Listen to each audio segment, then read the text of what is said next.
اللهم علمنا ما ينفعنا وانفعنا بما علمتنا إنك أنت العزيز الحكيم. فقال جل شأنه في كتابه الكريم: أعوذ بالله من الشيطان الرجيم. بسم الله الرحمن الرحيم. يوم لا ينفع مال ولا بنون إلا من أتى الله بقلب سليم. Alhamdulillah, tidak ada yang paling indah dan tiada yang paling berharga selain kita bersyukur kepada Allah Subhanahu wa Ta'ala. Nikmat kesehatan dan nikmat kesempatan, karena banyak teman-teman kita seusia kita mereka sudah pergi menghadap Allah Subhanahu. Masih bertemu pada bulan Ramadan yang baru, Ramadan tahun 445. Tapi hari ini mereka sudah pergi untuk tidak ada kembali. Tentu kita juga akan harus siap untuk itu, bahwa saatnya nanti kita akan menyusul mereka, sehingga doa melewati kuburan kita membacakan Assalamualaikum warahmatullahi wa inna insyaallah bikum lahiqun. Salam sejahtera bagi penghuni kubur, kami segera akan menyusul. Jadi satu salam yang memberikan pelajaran. Kalau salam yang lain juga Assalamualaikum, Waalaikumsalam, ini salam sekaligus memberikan pelajaran. Salam dan salam sama-sama kita sampaikan kepada junjungan alam Rasulullah sallallahu alaihi wasallam. Sayyidul awwalin wal akhirin imamul muttaqin, walau tak pernah berjumpa dalam dunia, semoga bersuara di mahsyar nanti. Para guru kami, Pak Imam, sentral pembicaraan kita dan sentral ibadah kita seluruhnya akan berpulang kepada hati. Hati adalah mesin dalam kehidupan kita ini, maka oleh karena itu ibadah itu sentuhan adalah hati. Tidak sah ibadah kalau tanpa niat, dan niat itu adalah hati. Maka oleh karena itu Allah mengatakan ada hari kiamat itu, hari yang sangat dahsyat, yang sangat luar biasa.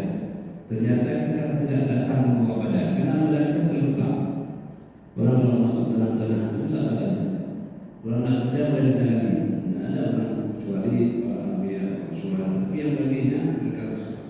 Allah mengatakan, Yauma la yanfa'u malun wala banun. Di hari itu tidak akan ada lagi manfaat, mal, harta, wala banun, dan tidak pula anak. Hari itu bukan hari kiamat.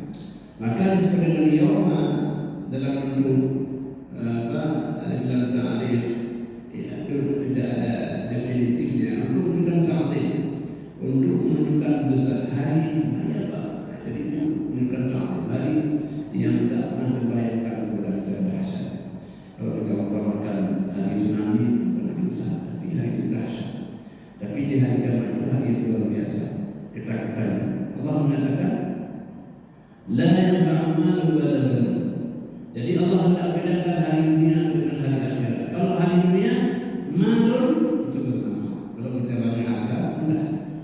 Tekan-tekan umur, makanan, dan minuman. Wala banun, dan tidak punya fungsi dari anak kita. Illa min Allah, kecuali kita menghadap Allah Subhanahu wa Ta'ala dengan membawa qalbin salim, hati yang sehat. Jadi oleh karena itu, kajian kita adalah hati dalam perspektif Al-Quran. Jadi ada hati, ada hati-hati. Hati-hati kita harus menjaga. Jadi yang pertama qalbun salim. Yang kedua qalbun satim. Yang ketiga qalbun marid. Tiga. Jadi dunia ini walaupun besar, tapi puncak kebahagiaan dan kesengsaraan itu ada pada tiga hal. Qalbun salim apa maknanya? Orang yang hidupnya itu orang yang dengan keimanan dan menjalankan perintah Allah Subhanahu wa Ta'ala. Artinya kalau dalam bahasa orang umum, bahwa dalam kepala kita ini ada satu spot. Di kepala ini ada satu spot, ada satu rongga. Jadi ketenangan orang, maka sejauh mana dia dapat mengisi rongga itu. Rongga Sejauh mana dia bisa mengisi semua itu, maka sejauh itu pula dia akan mendapatkan ketenangan. Jadi jemaah Allah Subhanahu wa taala, maka dalam Al-Qur'an Allah mengatakan, "Ala dzikrillahi tatma'innul qulub." Ingatlah kalau kita isi spot itu dengan zikir kepada Allah, maka akan merasa tenang. Subhanallah, alhamdulillah. Jadi dia terisi secara non material. Jadi kalau baterai itu bisa bekerja karena sudah kita charging, maka charging kita hati kita inilah dengan zikir kepada Allah. Dalam Al-Quran semua kata-kata zikir, hampir semua ya. Kalau ada zikir itu mesti ada kata katsira. Al-dzakirina Allah katsiran wal-dzakirat. Orang yang berzikir kepada Allah secara banyak. Tidak hanya zikir tapi secara banyak. Harus lebih banyak. Jadi artinya kalau kita sebut yang lain makhluk boleh, tapi tidak boleh lebih banyak pada Khalik. Kita sebut harta, kita sebut istri boleh, anak, tapi tidak boleh lebih banyak pada Khalik. Kalau kita sebut makhluk lebih banyak daripada Khalik, itu pasti kita menderita. Kalau kita sebut yang harta dunia ini lebih banyak, maka kita pasti menderita. Maka konsep agama kita harus menyebut Khalik lebih banyak. Harta orang mau masuk kerja, sebut nama Allah. Alhamdulillah, Bismillah, Allahumma inni a'udzubika min al-khubuthi wal khaba'ith. Harus sebut. Maka Allah Subhanahu wa taala, hati kita ini dia memiliki dua versi. Kalau kita sebut nama Allah, maka terisi dia dengan iman. Kalau orang tidak menyebut nama Allah, maka terisi oleh syaitan. Dua. Makanya Allah Subhanahu wa taala pada suatu hari bertemu syaitan orang yang beriman dengan syaitan orang yang tidak beriman. Dia bertemu itu mengatakan, kali ini kok sehat ini? Saya terus. Maka kata yang ini, saya ini dengan tuan saya ini, kalau dia masuk rumah dia tidak baca doa, saya bisa masuk. Kalau dia makan dia tidak baca doa, saya bisa makan. Kalau dia mendatangi istrinya dia tidak baca doa, saya bisa bergaul juga.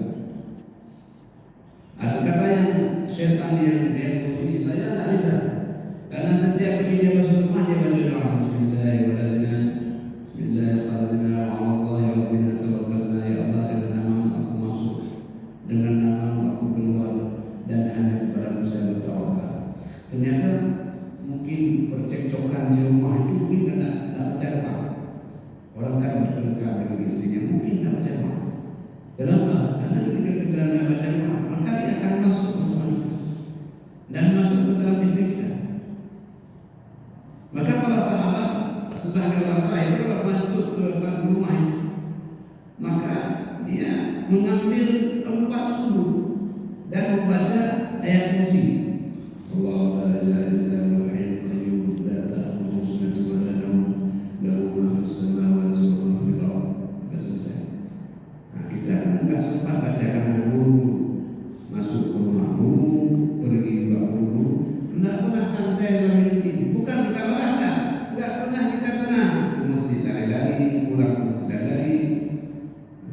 Tapi kenapa dikasih kuning atau itu di kaca? Karena banyak orang yang kalah. Karena dulu baca. Karena kita orang yang melaksanakan ibadah ini kadang-kadang kurang mengamalkan satu poin. Apa itu poin ketenangan? Maka Nabi mengatakan, kalau kamu ke masjid, alaikum bis-sakinati wal waqar. Datanglah dengan tenang. Datanglah dengan penuh kehormatan. Bedakanlah dengan kehormatan. Ya. Kita enggak tenang karena datang di rumah, enggak tenang lagi. Coba kita datang sebelum asar, itu mesti dengan tenang. Ya. Kata Nabi apa? Anda kata sudah tenang, kata Rasul. Ma adraktu fasallu wa ma fatakum fa'timu. Berapa jumlah rakaat yang dapat itulah imam. Yang kurang bagaimana? Yang kurang maka sempurnakan.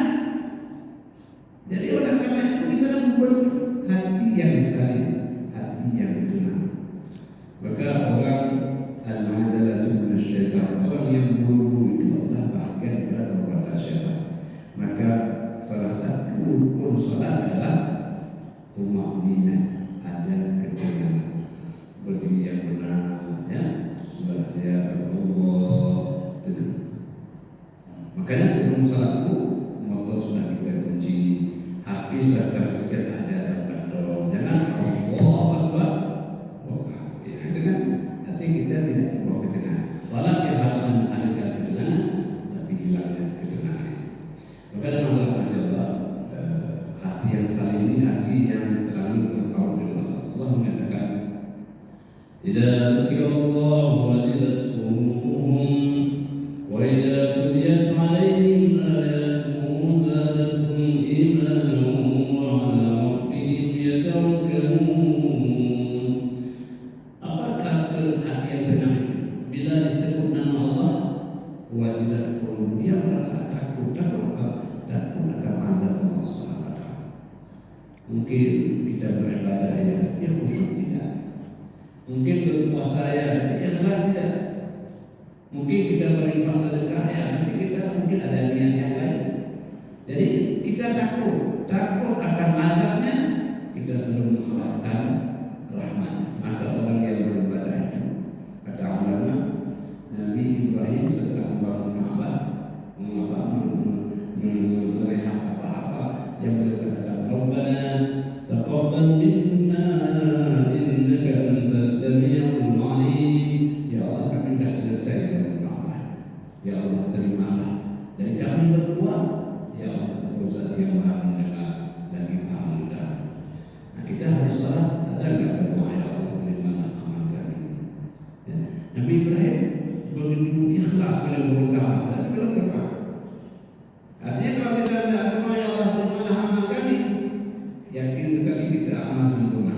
Padahal belum sampai untuk ketinggalan. Nah, itu maka oleh karena itu jangan dalam adalah bila disebut nama Allah untuk kita hatinya.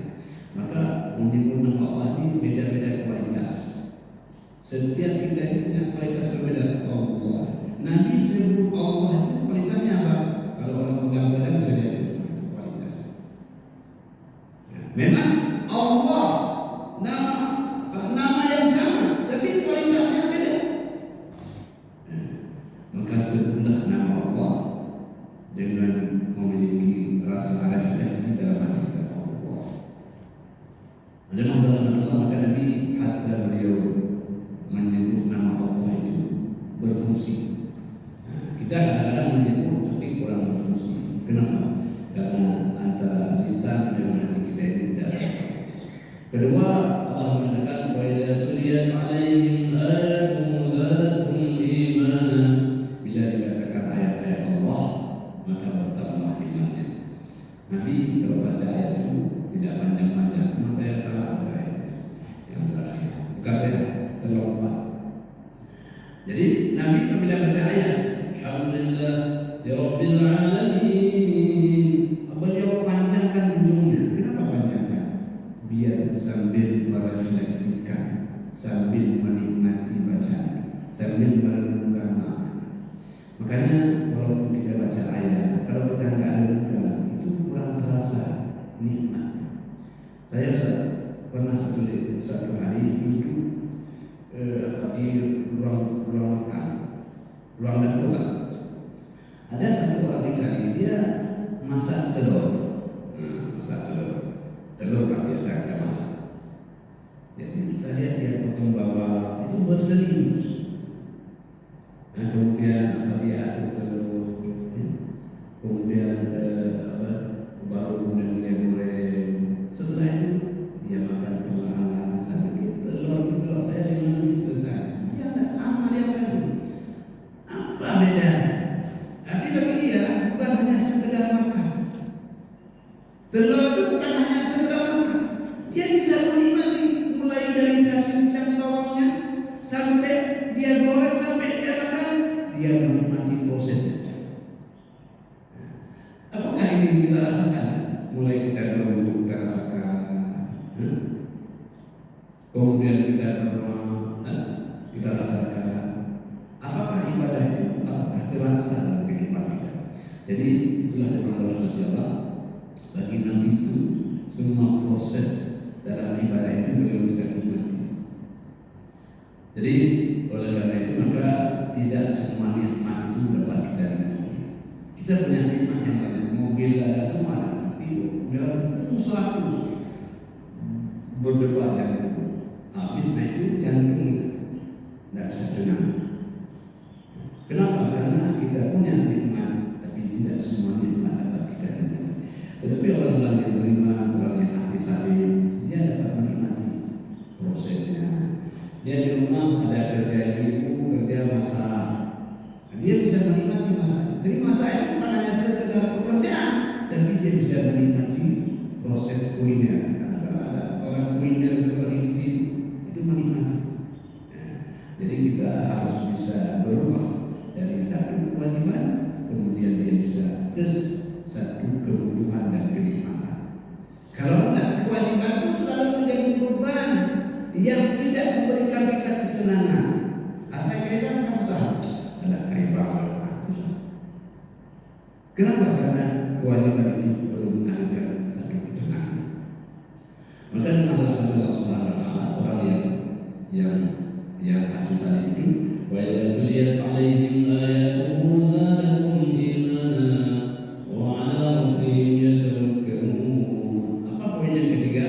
Kata Allah, orang-orang yang hati saling itu apabila dia dalam kehidupan yang susah, lihat apapun kebutuhannya, dia menyandarkan diri kepada Allah.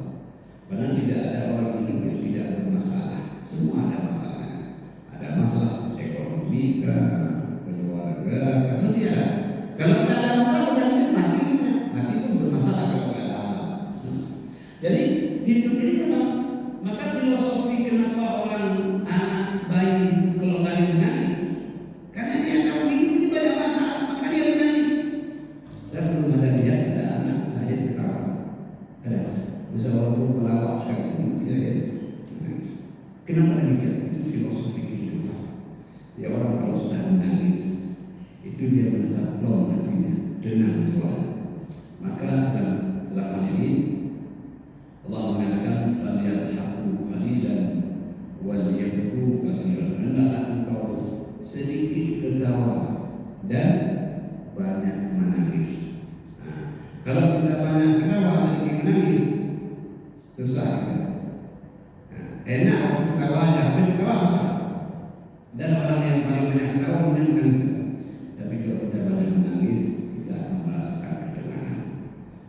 Oleh karena itu dalam firman Allah Subhanahu wa taala, Allah mengatakan di ujung ayat ini, wa 'ala rabbihim yatawakkalun. Orang yang hati tenang itu orang yang menyandarkan diri kepada Allah. Jadi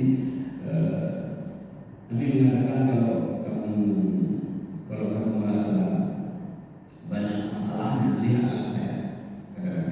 Lihatlah saya. Karena Nabi itu paling banyak cobaannya.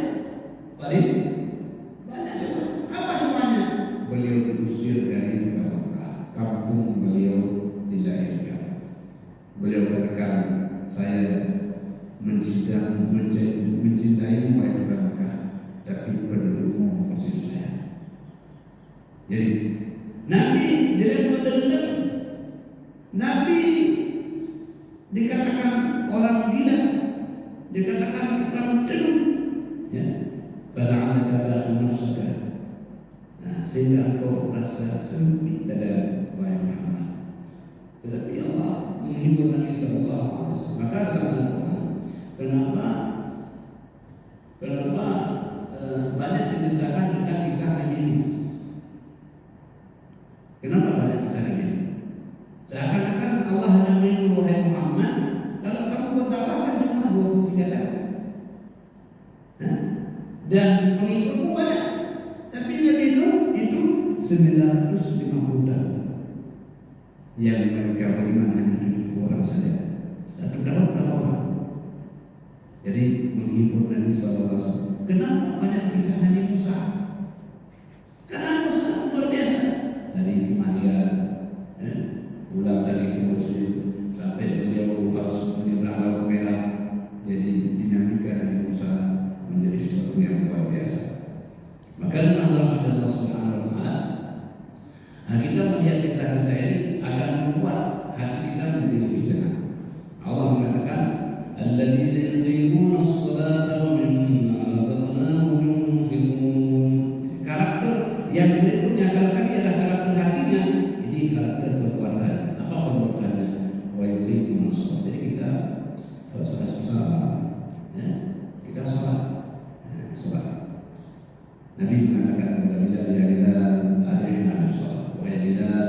istirahatkan kami dengan salat.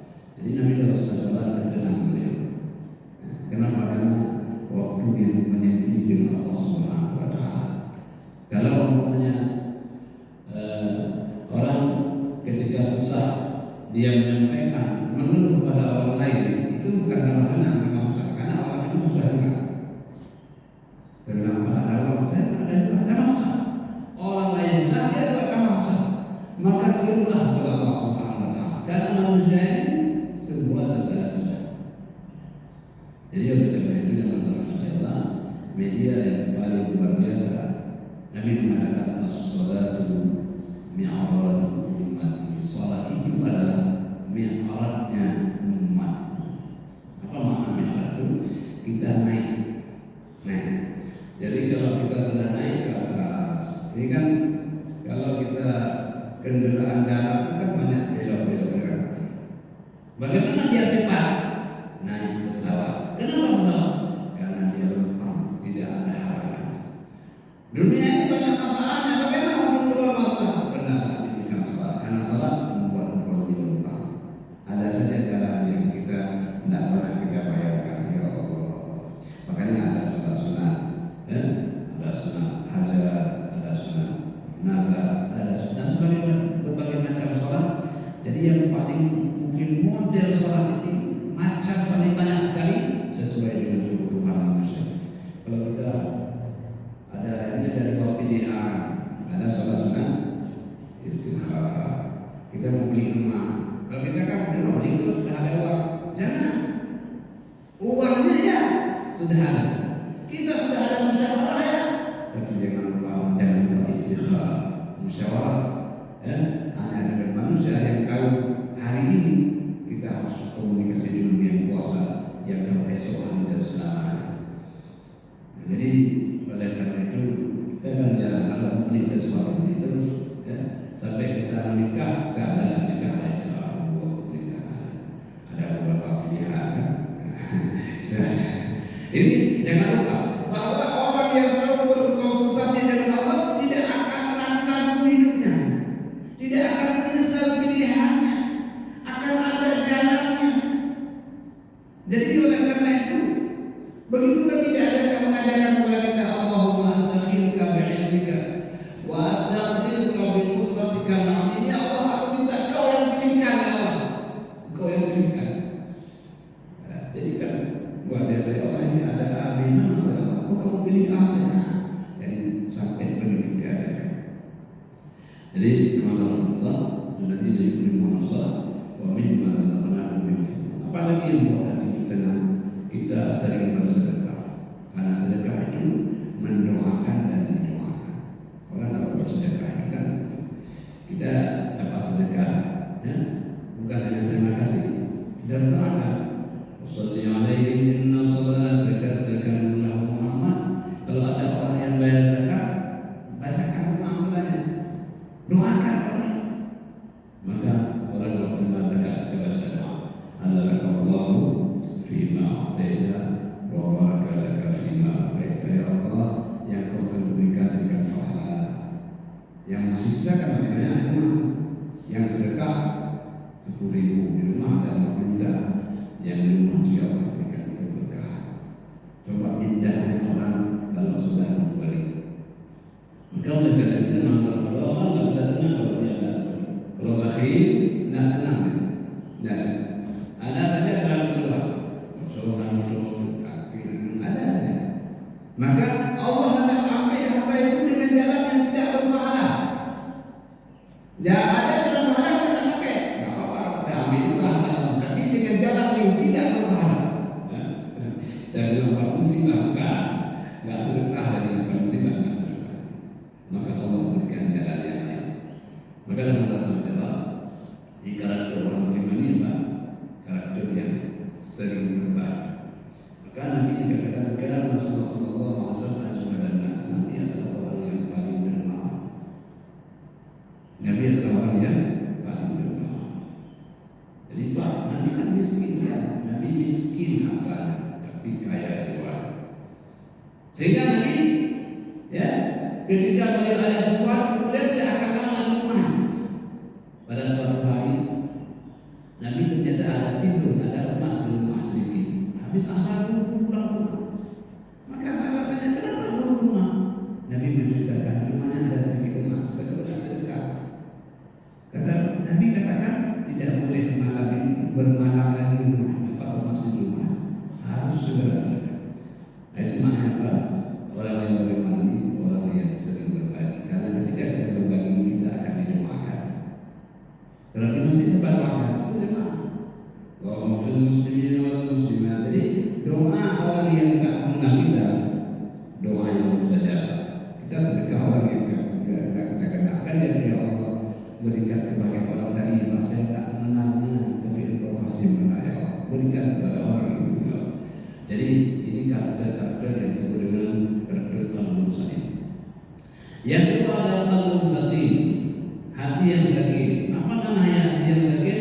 Hati orang yang bercampur antara taat dan maksiat. Ibadah ada, mencuri ada, ibadah ada, riba nggak suka. Habis salat riba orang sengaja, itu orang yang sakit.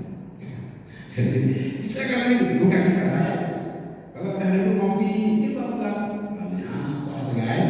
itu mulai kita sedang transfer pahala salat tadi sedang kita transfer satu kosong. Nah, bahasa tadi banyak kita sedang transfer pahala kepada orang lain. Makanya kalau salat saya ingat jangan transfer ya. Pahala jangan transfer orang. Bagaimana caranya? Jangan disebut nama orang. Jangan pernah sebut nama orang. Karena kalau kita sebut nama orang, awalnya kita puji lama-lama. Dia bilang, tapi dia ada juga buruknya. Baik. Kalau udah pakai sapi, baik. Jadi oleh karena itu orang-orang yang kaki buah itu nanti hari kiamat dia bersyukur. Terima kasih kamu sebagai buah saya. Kalau nggak riba saya nggak masuk surga, namanya sekali. Ya Allah bahagia dengan kita kembali. Kita lagi, ya maka Nabi mengatakan ada lima manil muflis. Kamu tahu tak siapa orang yang bokeh? Alladzina ya'tina bis-shalati wa zakati. Hari kiamat dia bawa salat, zakat, ibadah hal macam-macam. Fasakara mahal dia caci dia ribuan. Maka semua kebaikannya akan pindah kepada orang lain. Kalau dah habis kebaikannya, dia ambil kejahatan orang yang dirubah itu dipindahkan kepada dia. Jadi ini namanya adalah orang yang qalbun salim. Qalbun salim bercampur antara syahwat dengan taat, campur antara maksiat dengan ibadah. Orang yang hidup antara keikhlasan dan antara keriaan. Jadi memang kayak namanya hati itu kita tidak bisa susah kita bedakan. Ya, kita sedang akan apakah kita ikhlas tidak? Kadang-kadang kita tidak ikhlas, nanti di ujung-ujungnya Pak untuk nadon, kalau menadonkan, terasa kita bangga sekali. Maka kebanggaan ria tadi apa? Menghapuskan pahala. Jadi oleh karena itu kita mengenal Allah. Inilah maknanya kita harus menjaga hati agar jangan sampai hati kita ini membuat amal kita sia-sia. Pada hari kiamat nanti ada tiga model orang yang pertama sekali diadili. Kalau Quran, yang kedua al-mufiqun, orang-orang yang dermawan, dan yang ketiga adalah orang yang fi sabilillah. Allah panggil orang yang pertama kali Quran, kamu bacaannya kenapa? Karena engkau yang tak bohong. Kamu membacanya akan disebut sebagai Quran, dan namamu sudah dikenal, gelarmu ada di mana-mana. Bukan karena saya. Ambil dia lembaga keterangan. Ini dermawan. Ya Allah, saya sedekahkan Anda. Kamu berinfakkan hartamu agar dapat gelar dermawan. Kamu sudah dapat. Jadi kamu bukan karena saya. Ambil lembaga keterangan. Yang satu ini saya berjuangkan engkau lah. Kamu berjuang agar dia dapat. Dan gelar itu sudah kau dapatkan. Jangan apa maknanya bahwa dia kalbu sakit ini kalbu yang hatinya antara dunia dengan akhirat. Kadang-kadang kalah dunia dengan kadang-kadang akhirat. Jadi yang berkaitan itu dengan Allah adalah orang-orang yang hati syahwatnya ada besar. Dia akan lebih mengedepankan. Memang dia beribadah beda. Memang dia salatnya pun bukan beda. Kenapa? Karena dia lebih mengedepankan dunia. Kalau kita mengatakan Pak, nggak datang ke rumah itu datang Pak. Kalau nggak datang kan nggak enak. Kalau nggak datang kan nggak enak. Jadi nggak enak itu apa? Peruntukannya bukan karena Allah, tapi hanya apa? Enak. Nah, makanya dia nggak enak. Jadi artinya bahwa kemurnian ikhlasnya itu masih belum sepenuhnya karena Allah. Allah tidak suka amal perbuatan yang tidak bagi-bagi setengah untuk manusia, setengah untuk Allah. Allah ingin amal yang kita kerjakan semata-mata karena Allah. Mana buktinya? Kata Imam Al-Qurtubi, bukti orang ikhlas itu dia bisa ukur sendiri. Kalau ibadah di depan orang sama dengan di belakang orang, itu artinya orang ikhlas. Di depan orang 5 menit, di belakang orang 5 menit juga ikhlas. Tapi kalau di belakang orang lebih lama lagi, di belakang orang bisa setengah jam Pak. Ikhlasnya luar biasa. Tapi kalau terbalik, kemungkinan ada nilai ria. Itu sekarang maksudnya Allah itu bisa dilakukan keikhlasan kita sendiri. Karena tidak ada orang yang bisa mengukur kita kecuali kita sendiri. Maka dengan rahmat Allah itu qalbun sakin.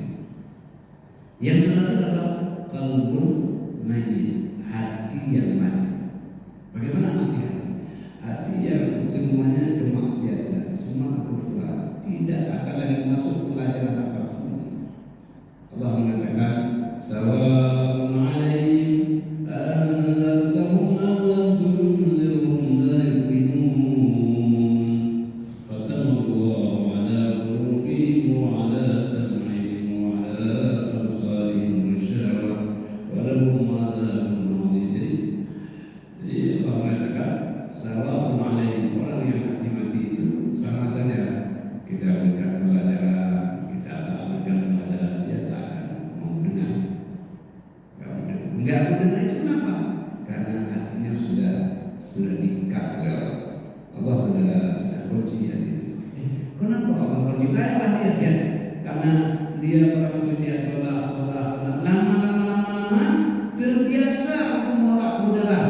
Terbiasa itu artinya tidak haram, terbiasa malas, bangga terima dah, kalau saya malas lama kebiasaan malas, kebiasaan itu haram. Jadi sudah terbiasa. Orang kalau tidak puasa terbiasa tidak puasanya, tidak puasa itu menjadi haram, menjadi stempel. Jadi orang yang membiasakan keburukan itu menjadi kebiasaan. Maka biasalah sesuatu yang kita kerjakan. Jadi kita biasa sesuatu yang baik kita biasa. Jadi oleh karena itu memang dalam doa kalau demikian orang yang menolak kebenaran itu sebenarnya dia sudah menghantarkan diri kepada hati yang mati. Nah, kalau hati yang mati apa? Dia susah, gelisah, ya, galau, itu hati sudah mati. Maka oleh karena itu kalau umpama tumbuh-tumbuhan itu kalau sudah layu, segera kita siram. Kan ada orang lain itu kalai, ya siram apa? Siramlah dengan berzikir, qalban khasy. Jadi ada 3 urus, ada 3 perbendaharaan harta. Yang pertama qalbun khasy, yang kedua lisan dzakir, yang ketiga zaujatul salihah. Pertama hati yang khusyuk. Jadi kalau hati khusyuk kita sudah kaya. Khusyuk karena yang pertama diangkat oleh Allah Subhanahu wa taala pada hati kita adalah khusyuk. Kita waktu salat itu diangkat khusyuk. Kalau sudah diangkat khusyuknya itu musibah luar biasa. Jadi kita rasa salat berapa? Pokoknya sudah selesai. Diangkat khusyuk ya Allah. Nah, yang kedua lisan dzakir, lisan yang senang berzikir. Itu perbendaharaan. Jadi Allah berikan kita kenikmatan berzikir. Kenapa kita sebut ada nikmat? Kenapa kita doyan makan? Karena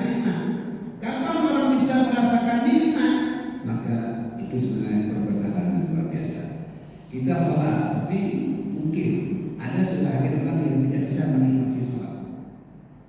Kita puasa, tapi puasa itu belum kita bisa menikmati. Apa aja buka puasa kita kan? Itu puasa itu belum bisa kita nikmati. Yang terakhir adalah zaujatul soleh, pasangan yang soleh yang mengantarkan ke surga. Kita punya suami, punya istri. Apabila mereka suami istri kita dapat mengingatkan kita kebaikan, itu adalah keberkahan yang luar biasa. Allah SWT, semoga kita ini terus orang yang mendapatkan hati yang penuh saling, hati yang sehat, hati yang baik, hati yang merasa ketenangan. Karena memang adalah dan itu adalah milik semua, tapi tidak semua bisa meraih ketenangan itu. Jadi ketika kita sudah meraih ketenangan itu, maka harta, anak dan sebagainya itu sebagai fasilitas. Orang yang banyak dunianya belum tentu hatinya tenang. Tetapi dunia ini harus menjadi jembatan yang mengantarkan ketenangan. Ya, jadi kalau dulu kita tidak punya motor, sekarang punya motor, apa maknanya? Motor itu membantu kita berada di masjid. Mobil itu membantu kita dalam hujan bisa datang ke masjid. Jadi semua fasilitas itu harus menjadi muara ketenangan. Jangan orang saking banyak hartanya dia tidak sempat lagi ke masjid. Saking banyak hartanya itu justru dia semakin jauh beradabnya. Jadi marilah kita berdoa kepada Allah sebagai penutup doa yang diperintahkan oleh Nabi Sallallahu Alaihi Wasallam. Allahumma a'inni ala dzikrika wa syukrika wa husni ibadatik. Ya Allah, bantulah saya untuk sering menyebut nama agar mampu mensyukuri nikmat-Mu dan agar mampu beribadah dengan baik. Jadi ini tiga pilar kehidupan ini. Yang pertama berzikir, yang kedua bersyukur, yang kedua beribadah. Ini pilar yang penting untuk menggapai hati yang salim, hati yang sehat. Hari ini apa yang akan kami sampaikan hanya kepada Allah saja. Kita kembali. Ada